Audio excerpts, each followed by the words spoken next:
কুষ্টিয়ার খোকসায় বর্ণাঢ্য আয়োজনে পালিত হয়েছে বাংলা নববর্ষ 1433।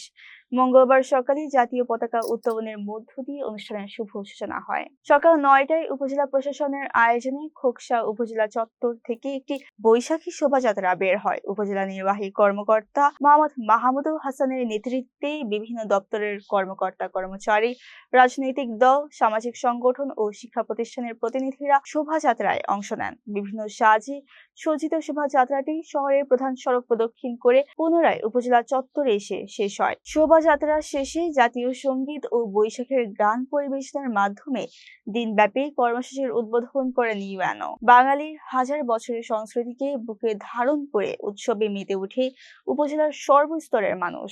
এছাড়া দিবসটি উপলক্ষে আলোচনা সভা, সাংস্কৃতিক অনুষ্ঠান, চিত্রাঙ্কন প্রতিযোগিতা ও বিজয়ীদের মাঝে পুরস্কার বিতরণের আয়োজন করা হয়।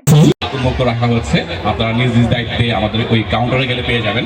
সবাইকে পান্তা খাওয়ার নিমন্ত্রণ জানাচ্ছি। আর বৈশাখী উৎসব হচ্ছে অসাম্প্রদায়িক বাংলাদেশের একটা অনন্য নিদর্শন হচ্ছে পহেলা বৈশাখ।